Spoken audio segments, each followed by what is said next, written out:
All right.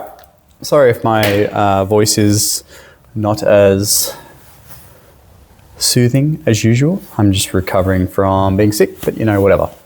Today we're talking about motivation, okay? So what is motivation?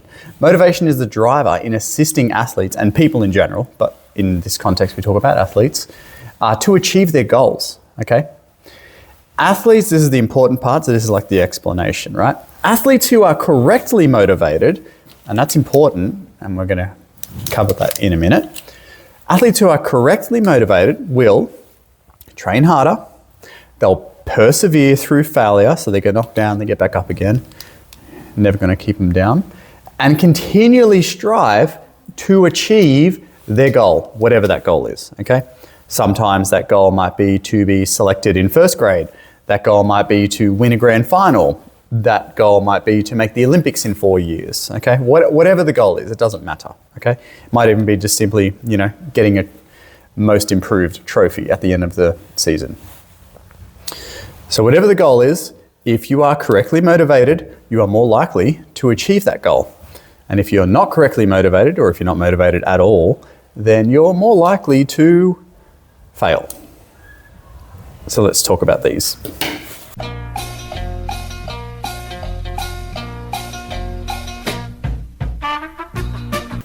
Okay, so this video, like a lot of our recent videos, is going to have groups of things, okay? So in motivation, there are two pairs we're going to talk about.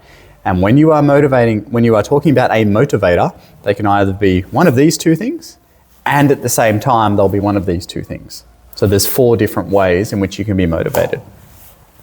So our first pair is positive motivation and negative motivation. So positive motivation results in a reward or a desirable outcome. So you are motivated to train or to try hard or to put in extra time to get something, okay? Something that is like will make you happy and feel good and, enjoy life.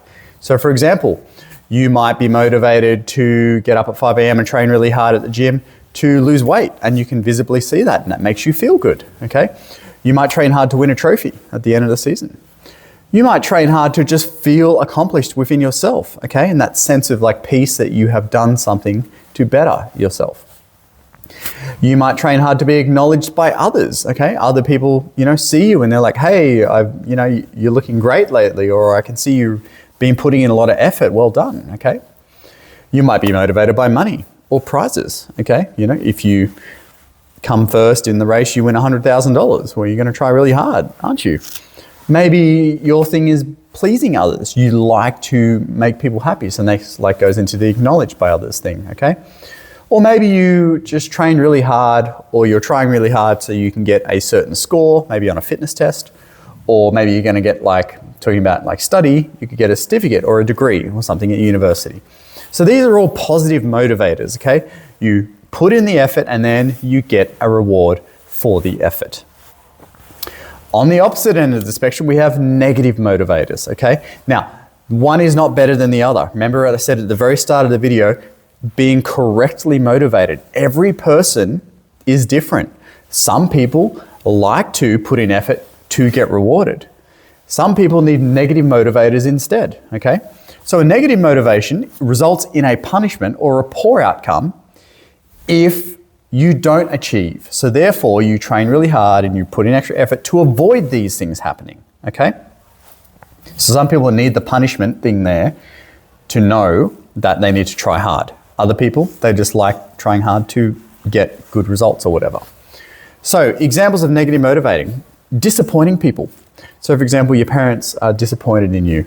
You've disappointed your coach, you've let them down, you've disappointed your teacher, okay? If these things hurt you on the inside, then you are more likely to train harder or try harder or put in more effort to not disappoint these people. Maybe there's the threat there of being dropped a grade or being dropped from the team completely.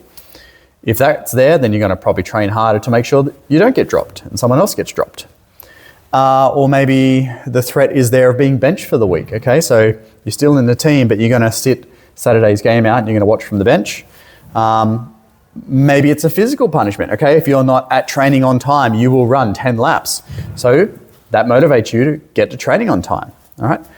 Maybe it's being humiliated, okay? So maybe you are doing your sport out in the open and you don't want to look like a fool if you drop the ball or something or whatever. So therefore you train harder and catching, high balls so that you're not humiliated.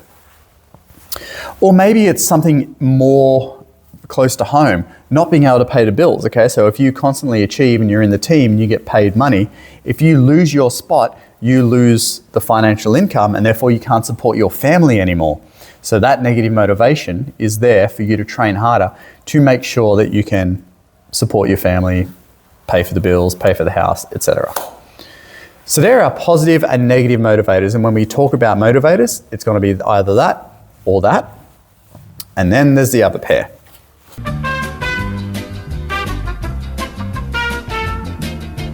Okay, so our next pair is pretty simple. Intrinsic motivation, extrinsic motivation, and you may remember from previous videos that these words mean internal and external, okay? An intrinsic motivator comes from within, okay? This is something that you feel on the inside. So you may be motivated to do something for personal growth, for fear of failure, to keep your stress and anxiety levels down, because you are passionate about it, or simply because you feel good when you achieve things, okay? These are all intrinsic. They are things that external people can't put on you, all right? Extrinsic motivators, however, are external motivators. They're given to you by others, such as money, fame, acknowledgement, okay, that you've been doing well. Threats, such as you'll be dropped or you'll be running laps or whatever, and punishments and stuff like that. Your certificates are external, your trophies are external, your coach yelling at you is external, right? All of that is external.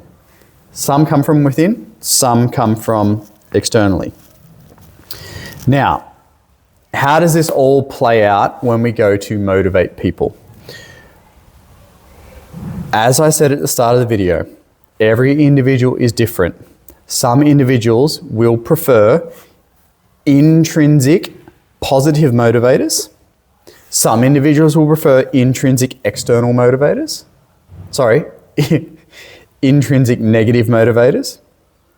Some people will prefer extrinsic positive, and some people will prefer extrinsic negative motivators. There is, however, a good standing argument that people in general who are intrinsically motivated, so this one, overall are more likely to succeed, because even when they don't get these things, they still train hard and they still show up, all right? People who are purely extrinsically motivated, the instant that these things go away, they just stop trying, which is bad, all right? And especially if you look not only at sports now, but look around the classroom, okay? There are individuals in that room who are extrinsically motivated because you need a certain ATAR to go to uni and do a certain course that you want to do, etc., etc. But the students that try the hardest, that put in the effort, day in and day out, week after week in all of their subjects, they're the intrinsically motivated ones. They just want to do well because they want to do well, okay? No one's telling them they have to do well. And generally, people who are intrinsically motivated achieve more.